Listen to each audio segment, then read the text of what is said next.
Denny, still looking for your first win at Michigan, but have 4 top 10. How do you feel about this weekend? Pretty good. I mean, any weekend now, we feel like we're pretty confident that we can roll into any given place and show up and try to battle for a win. And this weekend's no different. Even though we it's typically not a great racetrack for us, but it's an alright one. I just feel like in the long run we're going to be okay once we get everything tuned in. It seemed like our car we had to sit out 15 minutes of practice, and that kind of hurt us a little bit, but for the most part we felt like we had something to work with. Michigan's a fun track. Simply, like a lot of guys say, it's just a track where you can move around, change your car, you can get out of the line of the guy in front of you, so it's not an aero-sensitive track is what a lot of them that we go to are, so it definitely is a benefit as far as that's concerned. You have no choice but to try to get all the positions you can on restarts. That's the only time cars are bunched up around you. And in 3 laps, you're going to be single file, 10 car lengths behind the guy in front of you and 10 car lengths behind you. It's just going to get strung out. So everyone tries to get everything they can on those long straightaways where the draft is so effective that even if you have a slower car, you can keep up with the guy in front of you for at least a few laps. So, and then if you are able to successfully make that pass, then all of a sudden your car becomes better than his just because you're in front of him. So it's I think it is crazy at times, and you're going to see the same thing this weekend at Michigan, simply because the draft is so big that I mean, a guy who has a car that's not quite as good can at least battle his way towards the front or show some strength for a couple laps. And I think that's just everyone's trying to do it because they don't have the patience. There's 42 guys that don't have the best car out there and that are going to do everything they can to get positions or get a win while they can. And there's only 1 or 2 guys during the course of a race that knows their car's strong enough that they don't have to be that crazy. Pleased to be joined in the media center right now by Kyle Busch. He's currently 2nd in points. He's driving the number 18 M&M Pretzel Toyota for Joe Gibbs Racing. Let's talk about racing here at Michigan. It's a really fun racetrack. Unfortunately, I haven't had the success I've wanted here in the Cup cars, but it's been really good in the Nationwide and the Truck Series here. So just looking forward to this weekend, trying to come out here and run well with the Cup car and have a good, solid finish for us. We've had a lot of good runs here as of late, and especially last weekend with the way we ran it. Pocono Raceway, not one of my best places, but to get a real good, solid top 2 finish there to a teammate who should win there was really good for us. So Michigan's one of those places I like coming to, and for the HeluvaGood400, it should be a good weekend. Joining us now in the media center here at Michigan is Jimmy Johnson, 4-time defending NASCAR Sprint Cup Series champion, and as I like to say, 2009 Associated Press Male Athlete of the Year. He drives a number 48 Lowe's Chevrolet. He's currently 6th in points. Last year, after the first one, there was a lot of hope that we would make it to the end of the race, and came up, I think, 2 laps short or something. And then the next time, I knew the lap that we pitted on and what was going on. And then the next race, it was a very, very similar situation.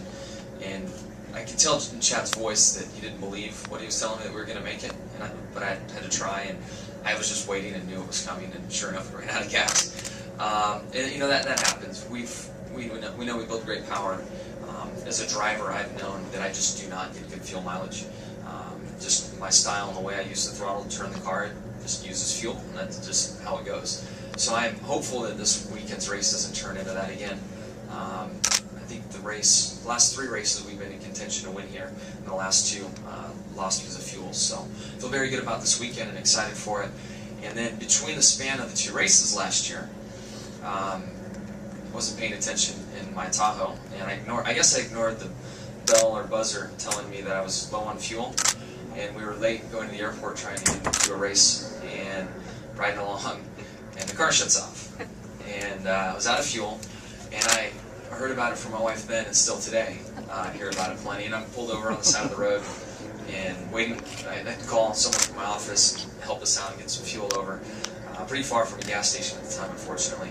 It's amazing how many people were angry that I was out of fuel on the side of the road.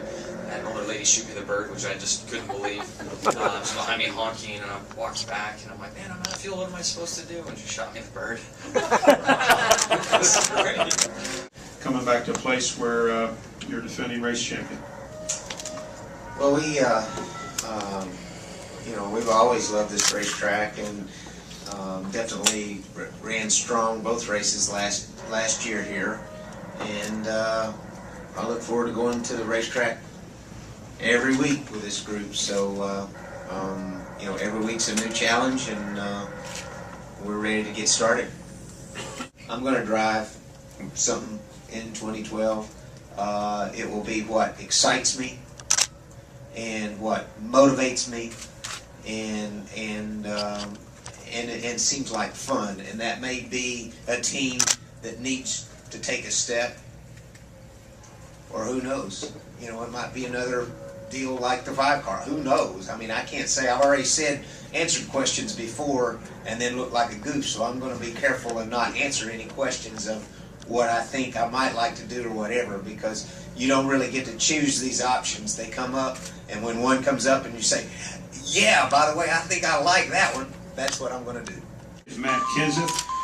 He drives the number 17 Crown Royal Black Ford for Roush Fenway Racing. He's currently 4th in points, and Matt has 2 wins previously in his career in the Cup Series here at Michigan. Matt, talk about coming to a racetrack where you've had good success before.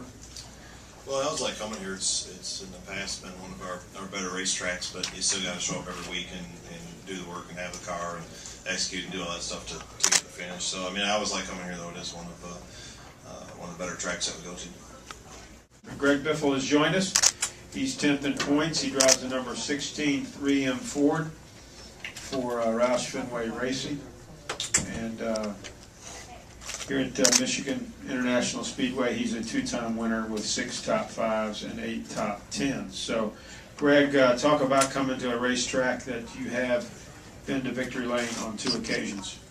Yeah, I'm you know, certainly excited to be back here. It's my favorite racetrack to race at. It's a lot of fun. Was almost 3 wins last year. It's close. Probably a quarter of a gallon of gas away. But that's what makes this place fun, is a lot of strategy, and we can race 3 wide, a downforce type of, you know, racetrack, and have lots of room to race. You know, I love coming to Michigan, and you know, as good as our team and our cars have been this year, this is definitely a track that is a highlight on our list of tracks that we're looking forward to coming to, and things went really well today, and you know, of course the rain shortened it a little bit, so we only got a couple qualifying runs in, but still feel really good about today as well as the weekend. Number 29, driver number 29, Shell Pennzoil Chevrolet, Kevin Harvick. Kevin, you're the points leader. You had an hour of practice. Can you talk about the weekend and how practice went for you? Yeah, it went pretty good. I'm happy with the way that my car feels. Feels good every week lately, so it's been the same way. Qualifying didn't have as much speed in qualifying trim as we'd like, but our race trim speed was good, so that's all that matters. I'm sure that's what everybody wants to talk about. Question for Kevin. Start with Shannon in the back. Shannon Spake, ESPN. Heard that you guys have sold thousands of those T-shirts, so obviously making it for a good thing. But just your reaction when you heard Joey's comments for the first time last week from Pocono? Well, you know, I think you look at it a couple different ways.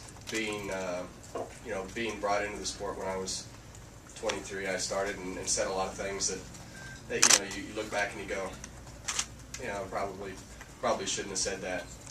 But you know, it's right on the edge of making it personal, and personal is not something that you know, I don't think he really wants to get into that. So that'd be a lot worse for him